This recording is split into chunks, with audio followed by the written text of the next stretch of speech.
Cidade, política de A a Z, com Mário Flávio. Oferecimento, Senhor Braga Barbearia e blog do Mário Flávio, a política de A a Z.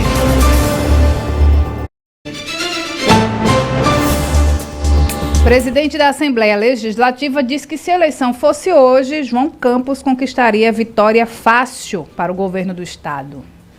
Mário Flávio, bom dia, e é porque eleição só se discute em 2026, né? Bom dia. Bom dia, Renata. Bom dia, Vitor. Bom dia a todos. Olha, Renata, a gente conversava até semana passada aqui dentro do comentário e nos bastidores aqui com o prefeito de Panelas, o Rubem Lima, e a gente comentava, né, como essa eleição do ano que vem ela está sendo antecipada esse ano aqui em Pernambuco. É uma coisa impressionante. Não se fala em outra coisa a não ser, né, nessa eleição. Até porque os movimentos que Raquel Lira e João Campos vêm fazendo é como se fosse como se fossem peças no tabuleiro de xadrez, né? Por exemplo, o prefeito do Recife, João Campos, faz o congresso do PSB e o PSB praticamente lança o nome dele ao governo do estado no sábado, quando na segunda-feira a governadora Raquel Lira promove uma filiação em massa ao PSD. Então, assim, eles vão se movimentando, cada um fazendo um ato e todos os atos em ritmo de convenção partidária, como se fosse o lançamento das candidaturas deles.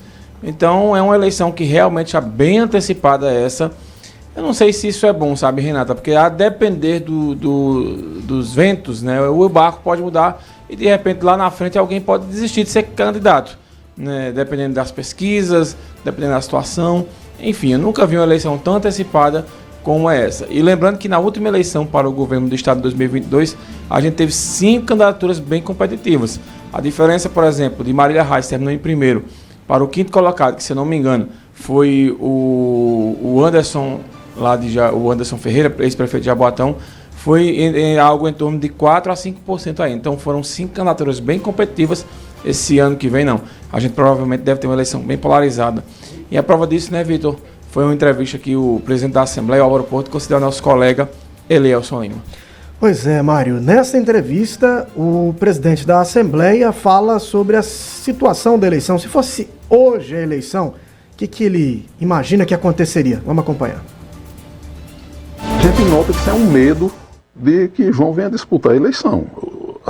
A classe política, o que vê é isso aí. É um medo de disputar a eleição com João, porque a gente está vendo que as pesquisas no estado hoje, se a eleição fosse hoje, não tinha nem graça a eleição no estado. A gente sabe disso por conta do trabalho que vem sendo aqui na cidade do Recife e pela sua maneira de fazer política também. Para o PSB vai voltar. Eu acho o seguinte, a gente tem que ter uma sigla para se candidatar. O PSB, PSDB, MDB. Então você tem essa escolha. Aí ficam gritando que partido A, partido B, mas para mim o que vale são as pessoas. E se realmente ele for candidato a governador, vai ser uma disputa forte, não tem eleição fácil. Eu acho o seguinte, se hoje tendo uma eleição, tem a campanha é um difícil, mas eu tenho certeza que vai ser uma vitória fácil de João. Mas Álvaro Porto, ele diz aí, depois que a eleição é fácil, depois ele diz que é uma eleição forte, depois no fim ele diz de novo vai ser uma eleição fácil. Então falou uma coisa, depois ele quis voltar ali, mas não tinha mais jeito. E vocês perceberam uma coisa, que a estratégia já está colocada. Eles vão evitar o candidato do PSB, né? Porque tem muita história. Pelo que ele falou aí, né?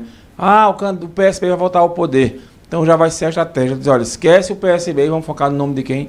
De João Campos. Todo mundo precisa de um partido para ser candidato, porque a gente sabe que o desgaste do PSB é muito grande, né? Foram 2 governos aí, 16 anos no poder, e que eles tentam ao máximo fulanizar os governos, né? Eles dizem, olha, o governo do Eduardo foi muito bom, a já o de Paulo Câmara teve problema, então eles tentam fulanizar essa história, então, mas vão deixar essa questão do partido de lado e focar aí na questão do nome do prefeito do Recife, João Campos. Nós recebemos o Dió Filho aqui no sábado, aliado da governadora Raquel Lira, e a expectativa dos aliados da governadora é de que tenhamos uma aproximação das pesquisas, né? Hoje o João Campos está na casa dos 67, eles imaginam que isso possa cair os 50 alguma coisa até o fim do ano, e que isso vai acontecer pelas entregas do governo, e que então a briga em 2026 estaria mais próxima.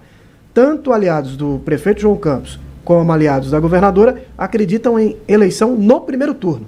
Seria praticamente um plebiscito. Você quer a continuidade de Raquel ou você quer João Campos no lugar de Raquel? É isso que ambos os lados acreditam. E quando se fala sobre polarização e antecipação da eleição, um lado diz que a culpa é do outro.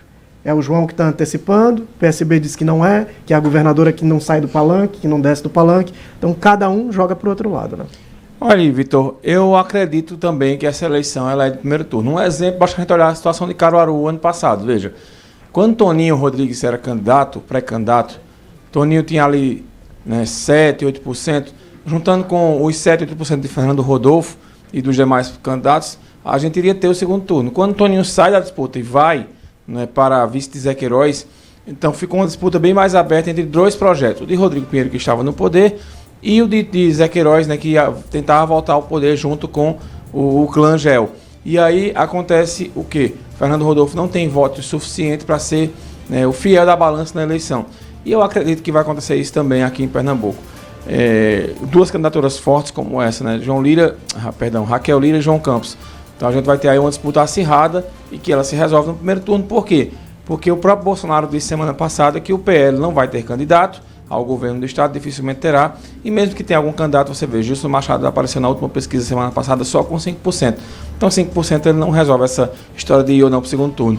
Então, na minha opinião, ou para um lado ou para o outro, essa eleição do ano que vem, a não ser que mude muito, apareça um candidato forte, aí uma terceira via forte, mas é uma eleição de primeiro turno também, eu acredito nisso. Lembrando que também daqui a pouco o professor Marco Aurélio vai estar aqui batendo um papo com o Vitor Araújo, entrevistando o prefeito de Toritamo, Sérgio Colim, que é do MDB, nessa série de entrevistas que a gente tem fazendo dos 100 dias. E também, só para daqui a pouco também vai ter a notícia, mas o ex-presidente Bolsonaro se recupera de uma cirurgia que durou mais de 11 horas, e o Bolsonaro, ao que indica, está bem e deve ter uns dias aí de repouso nessa questão dessa nova cirurgia que ele passou de emergência no fim de semana. Mário Flávio, obrigado, Mário. Até amanhã. Valeu, até. Manhã Cidade. Política de A a Z com Mário Flávio. Oferecimento: Senhor Braga Barbearia e blog do Mário Flávio. A política de A a Z.